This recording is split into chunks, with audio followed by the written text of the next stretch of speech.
a statewide effort to stop drug and human smuggling. I know what's going on now has not been working because we have all these drugs coming into the country. You can look as Arizona as the front door for narcotics coming through the ports of entry. What enforcement is like for longtime lawmen along the international line. 15 years ago, we were having as many as 1,500 people cross this border a day. Today, this last year, we had 133 deportations. A deeper look into the Border Strike Force. This is Arizona Week.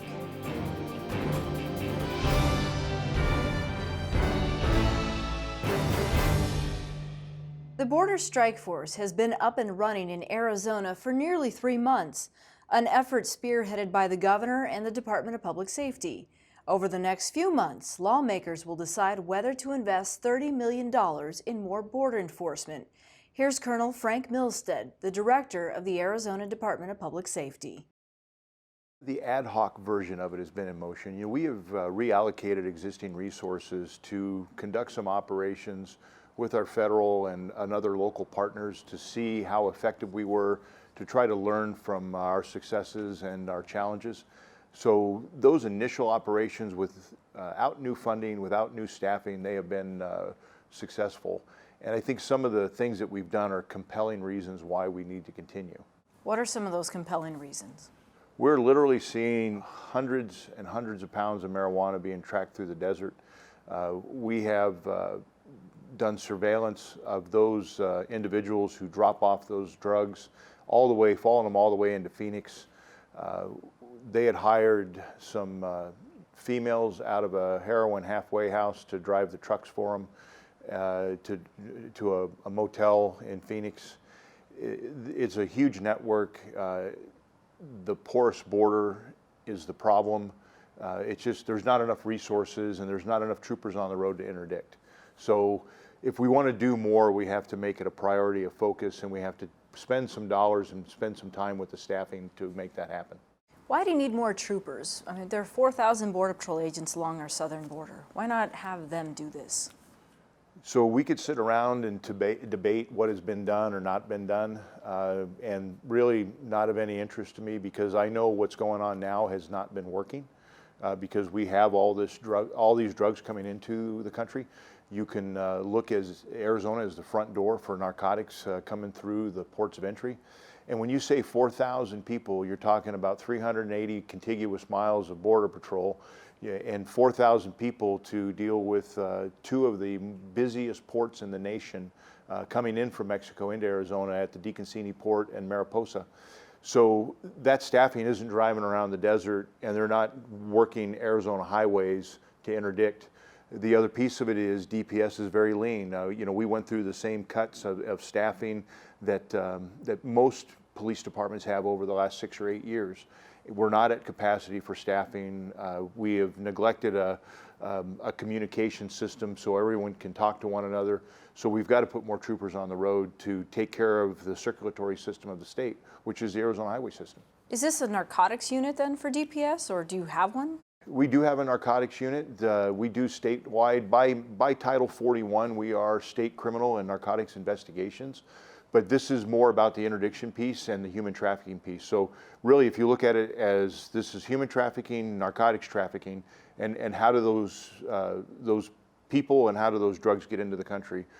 Narcotics are usually coming through the ports, heroin, methamphetamine, cocaine. They're small, they hide them in vehicles, they hide them in commercial vehicles, and we've got to work with Border Patrol and Customs on that. If you look at the marijuana issue, it's not as prevalent coming across the border right now just because it's not as much money to be made. There's so much marijuana being grown in the States now. So they're changing their business model.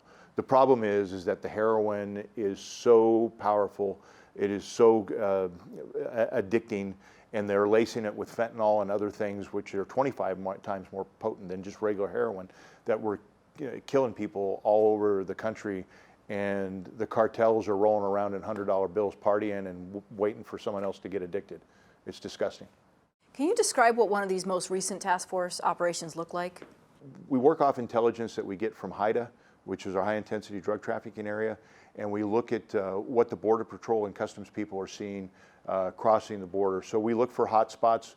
We know some of the predominant routes that drugs are moving through. So we will set up an operation to impact that particular part of the state.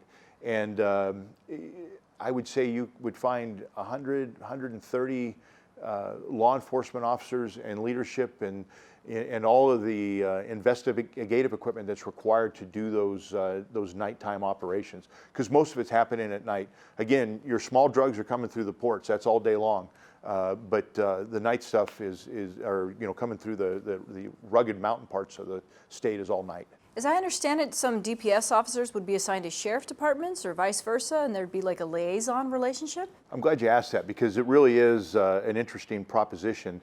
This program for the sheriffs is all carrot and no stick. I mean, they end up with their deputies. We pay 75% of the deputy's salary. We pay for the equipment and the employee-related expenses for the deputy. There's money in there for prosecutions. There's money in there for added jail costs. So, and then there's just some cash for their overtime and other expenses that's related to Border Strike Force activity. So it's not my people being deputies, it's their deputies working in the strike force capacity. Some of the border sheriffs are concerned that DPS won't act in its current capacity with crime labs or patrolling areas that are normally left unpatrolled. How do you reassure them that you guys are doing this job and that job as well? Nothing has changed in the mission of DPS. Everything that I do as the leader of the organization and the organization does to serve the citizens of Arizona is identified in Title 41. Nothing in Title 41 has changed. We continue to run the crime lab, and when I got here, we had a customer service problem with the crime lab. We're working on that. We're addressing our ability to really turn cases around and have that wait time minimal, going through lean projects on those types of things. They're correct. There is not 24-hour DPS staffing all over the state. And that is only a symptom of a lean budget and a lean staffing model. It's not that we don't want to be there. Imagine if you're a trooper, sergeant, and you have a staff of 8 people that can only work 40 hours a week, but they get held over on some complex investigation, a collision with a fatality or a commercial vehicle, something that keeps them out. Well, as they burn up those 40 hours, no matter how many days they burn those 40 hours on, we don't have the ability to pay very much overtime. So come the end of the week, you may not know what your staffing level is, and you have to send people home because there's no dollars to pay them overtime. So we're working through those things, but it's very, very difficult to manage even a patrol squad in these lean times. How do you sell the legislators on this? Well, I don't know how you don't sell them. I don't know how much more compelling it can be than you look at the statistics of addicted Americans to narcotics, and it's 20% or 65 million people. I don't know what's more compelling than looking at our own state, looking at the Department of Child Services. You talk to Director McKay and he'll tell you that 78% of all of the children displaced into other places out of DCS because they're abused physically or sexually are from families that have a drug problem. If you talk to Director Ryan at the Department of Corrections, 80% of everybody that occupies a prison bed in Arizona is addicted to some type of drug. So when you hear the notion that it's a non-violent felony, it's just a drug crime. Drugs drive crime and drugs drive social unrest. The people who do drugs don't normally get up and go to work every day. They're out wandering around in the middle of the night. They're the nighttime people, and they get up in the morning or the afternoon and they commit crimes. They steal cars, they do burglaries, they steal your identity, they're in drop houses. That is what drives crime. Identity theft, it's all part of the drug trade. We have to impact America's insatiable appetite for narcotics and drugs. When you hear people say, well, we've lost the war on drugs, well, this isn't a war on a plant or a chemical. This is a war on the people that are supplying it to Americans. DPS leads the Border Strike Force in cooperation with other state and federal law enforcement agencies. Border sheriffs are a key part of the effort given their proximity to Mexico. But not everyone thinks more law enforcement is the answer. Nancy Montoya brings us the story from Yuma County. A former U.S. Marine, Sheriff Leon Wilmot has worked for the Yuma County Sheriff's Department for more than 30 years. He was elected sheriff in 2012. A decade ago, Yuma County had the highest number of illegal crossings along the 2,000-mile U.S.-Mexico border. But today, it is one of the safest and most secure stretches of border in the country. Woolman says the turnaround came through a collaboration of local, county, state, and federal law enforcement agencies. He says there was a mutual respect and a good working relationship. All combining resources to put together our grants and our resources to sit down at one table, face to face. Because the bottom line is, every one of those agencies that are here in Yuma County, we work together. Sheriff Woolman says it's that spirit of collaboration that seems to be missing in the governor's Border Drug Strike Force plan. He says 3 decades on the border and being part of a success at stemming illegal crossings and drug trafficking, he's learned a lot about what works. What is he opposed to with the governor's plan? The Border Strike Force being out in the desert, no. The sheriff says the governor and the Department of Public Safety need to ask what he needs instead of introducing a new unit into his county. They can complement what we have by working with us, but I don't need them coming here to rescue me by no uncertain terms. Because the problem that you get in our communities is that those individuals don't live here and they don't work here full time. You can't have a group of individuals coming into a county doing operations without working closely with those entities that are already here. It creates conflict, and it could create a really bad situation if we're not aware that they're out doing something. Now, I've been assured that that was not going to happen, but I will tell you that we already have a proven working collaboration here in Yuma County. And my response to the director was, I do not need your border desert enforcement team out in our desert. What I need is those officers on the interstate and on the highway patrolling and doing that high-profile presence that we're already doing along our border. Woolman does say there are aspects of the governor's plan that he supports. I completely agree with the education portion. That is first and foremost, as far as I'm concerned, because our youth don't need to be getting involved in narcotics and drugs. It ruins their futures. And that's what we're looking at in law enforcement is we need youth that are growing up. They're going to be a positive part of our future. They're the ones that are going to take our place. And what about the treatment portion? The treatment portion, absolutely. One of the biggest battles we have in our jails is mental illness. That has to be addressed. And that has to be addressed all the way up to Washington, D.C. Pima County Sheriff Chris Nanos has worked in law enforcement along the U.S.-Mexico border for 40 years. Here's how he describes issues in border communities. Border crime is an issue across the country, but to what degree and what scale? Do I have bigger issues in Pima County? I believe I do. This is so small in what we do. We depend on our federal partners to do the job that they're hired and paid to do. And if they need our assistance, we assist. It's no different than if DPS is on the freeway and has an accident of some sort and they want our assistance. 15 years ago, we were having as many as 1,500 people cross this border a day. This last year, we had 133 deportations across this border in Pima County. So is it secure? Well, no, we had 133. Will people keep crossing? Yes, they will. They've done it for my 60 years, and they'll do it for somebody for the next 60 years. Whatever the effort's being done or deployed by Border Patrol or whatever, seems to be having some impact on Pima County.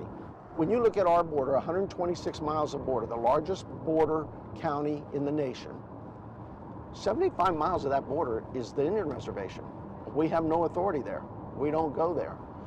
The point is simply this on the marijuana issue. It's a weed. You can knock it down, we can seize 20,000 million pounds. It's a weed, it grows. You're not going to end it there. We need to have a strategy that, one, educates our public about marijuana. and two, deals with that nation on the other side. We saw a significant increase in heroin. I think in 2014 we had less than a pound of heroin seized along this border. Last year, 125 pounds, 128 pounds of heroin seized. My county's different than, say, Mark Daniels' county in Cochise, simply because he has residents on his county, on the Mexican border. You're going to see, we really don't. We have a pretty rugged terrain. I don't need people on the border down here. I need a better strategy employed down here from Border Patrol. I would tell Governor Ducey that if you see crime as a problem in Pima County, then give that money to us, those who work in the law enforcement area in the county, and let us decide where that money is best spent. I don't think you need more bodies. They have technology. They're using air support. They've got the Border Patrol cars you see out here. They're scattered about through the desert. You have fencing. They have staffing. I don't think resources is the answer. They have enough. They certainly don't need any from Pima County. And every country in this world deals with border issues. If you think you're going to stop illegal immigration completely, boy, then you really do need some new thinkers. Should we just give up and throw our hands up and say, well, we're not going to do anything because we can't stop it? No. You can mitigate it. You can do a better job at it. It's no different than with my job. See, I'm not involved with border issues. I'm involved with crime in Pima County. And we have a group of individuals, a staff of 1,500 deputies and corrections officers and civilian support that we come in every day and say, how can we do things better to protect the community we serve? The Border Strike Force will operate mostly in border counties. Just last week, the strike force made significant arrests and seizures in Pinal County, which is not on the border. Even so, Sheriff Paul Babu says border crime funnels through his county. You see that there's beautiful mountains not only behind me, but up here to my left that provide a vantage point. And what that's used for is the Sinaloa cartel. They actually maintain high terrain features, and they use military-grade binoculars to watch for us. Where we drove in here today, you could see that road was miles and miles. It took us about 12 minutes to drive down here. That entire time, we can be easily under surveillance by these cartel scouts. We've actually apprehended cartel scouts on these mountaintops. And so they can see when the cops are here, if the Border Patrol is here, and what they do is tell the drug smugglers, hold up, stay hidden in the brush over here until the deputies go away or the Border Patrol goes away. And so that's what we're dealing with. This past year alone, we've arrested 19 of these cartel scouts. But I can tell you far more than that number, multiple times more, get away because they can see us from such a distance, and they all talk with one another, not just by simple cell phones. They have encrypted radios. So these are radios that we can't do surveillance on their frequencies, right? So meanwhile, our radios for our deputies in my car and every deputy is not encrypted. So they have an app, because we found it on their phones. They're listening to our communication as they have secure communication. And that's what we're battling here in Pinal County. And we just don't give speeches about this. We actually do something about it. We've brought the heaviest hand of enforcement possible against the Sinaloa cartel, who think they own the place. Meanwhile, the response from the federal government, we have signs still to this day that say danger, warning, drug and human smuggling, armed gunmen. So that's the job of the federal government, really, to secure the border. But the reason why we're fighting the cartels is the border's not secured. And this is an unending flow of drug trafficking that comes into Pinal County. How big a part of border crime is it for Pinal County when it comes to your efforts as deputies? It's significant. And it's not even, we've got our hands full as it is already. We have less staff than when I was first elected now 9 years ago. And we have and should be focused on 911 calls and all of our other primary duties and operating a jail, yet these crimes are directly connected. And what we do or don't do in relation to the cartels will affect the entire state. Some people say, well, you're not a border county. most counties now are border counties, whether you're on the border physically or not, because we live in the impact, the effect. And so ideally, it shouldn't be the county sheriff's job, it shouldn't be the state's job, it's the federal government's job, because we have 4 states, and this is a sovereign international border that needs to be secured, and it should be secured by the federal government, yet they failed to do that. And so this is where you have everybody else has had to pick up the slack, quite frankly. Governor Ducey and this border strike force, is that a step in the right direction for the Department of Public Safety? I commend the governor, for taking very bold action steps to help in this area, because this is a clear problem. The Sinaloa cartel literally has fought and killed a lot of people down in Mexico. 100,000 plus people now have died over the past 8 years alone for territory, not just in Mexico, but literally in the United States. And most people don't know that the Sinaloa cartel, according to them, control this area. It's hard to argue that fact when they maintain high terrain features in Pinal County and other places, and they just keep coming. And our government puts up signs saying, beware of the drug cartels, basically. So the governor, his response, he made a very strong pledge in his campaign, and now he's trying to fulfill it.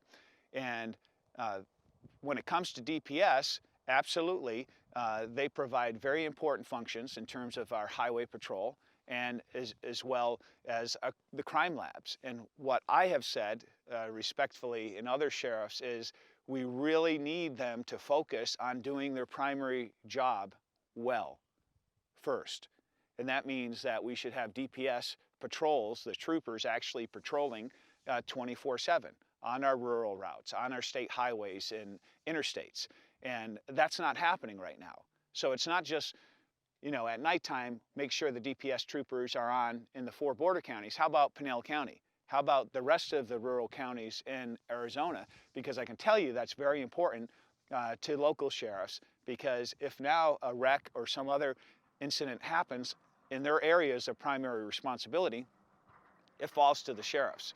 And so we have to be on 24/7. So I would say let's focus there. Let's catch up on this severe backlog in the crime labs that a lot of agencies are feeling. And I know the governor's had taken some very strong steps. He's offered additional money to quicken the turnaround for the crime labs and the evidence that we need in order to prosecute cases. Yet I would say strengthening the partnership, expanding the partnerships, not just with the 4 border sheriffs, but Pinal County, other counties that really want to have a part in this as well, and we can't avoid not to.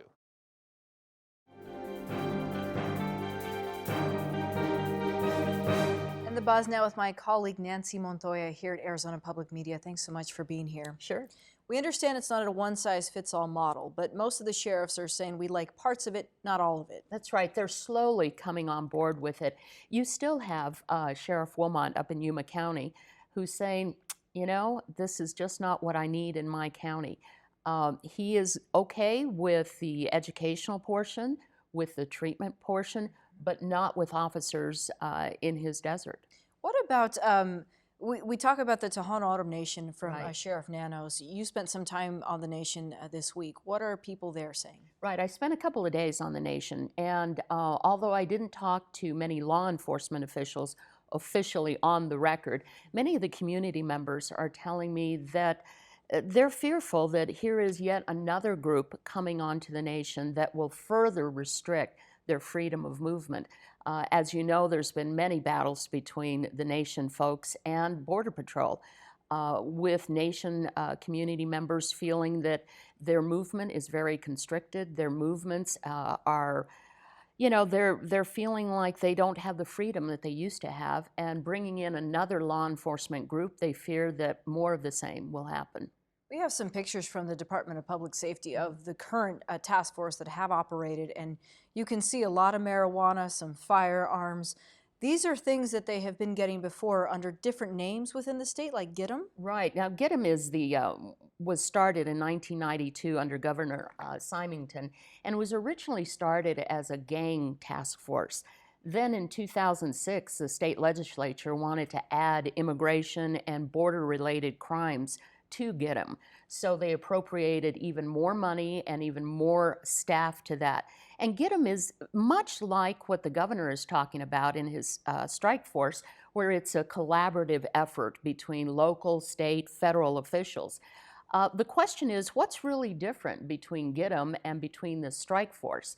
Many are saying the strike force is our governor's kind of his legacy for the future, that he wants to put his own stamp on something new.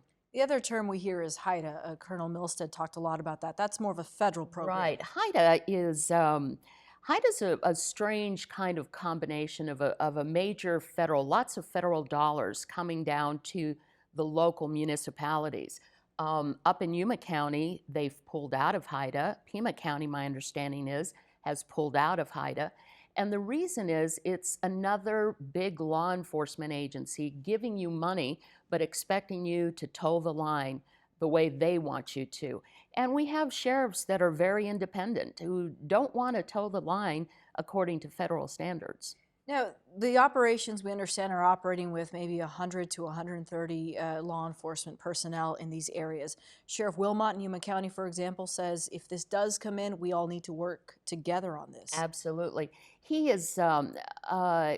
told me that he's been assured that it will not happen, that a group will just show up in his county. So he's holding the governor to that and hoping that the governor is true to his word, saying that this will not happen. But he is in favor of more help in Yuma County, but it has to be help that he asks for and help that he has some control over. And part of this problem is what happens after you make these arrests, after you net all this contraband. The prosecutions, we understand, are a problem in Yuma County. That's a huge problem. Last year, Yuma County spent over $1 million on prosecuting some of these drug traffickers. The U.S. Attorney's Office has refused to prosecute unless it's a really big takedown. And Yuma County is saying, look, we're working all this, we're netting drug traffickers, and then you just want us to cut them loose without any repercussions. If you do that, they reoffend and come back in. So they're taking it upon themselves to prosecute on a county level. So what good is it if you make these arrests, but then nothing happens? Absolutely, that's what they're saying. Okay, Nancy Montoya, good work. Thank you so much for your insight. And that's our program. Thank you so much for joining us. Be sure to tune in next week as we'll take you down nearly 7,000 feet inside the Resolution Copper Mining Project in Superior. Thanks so much for joining us.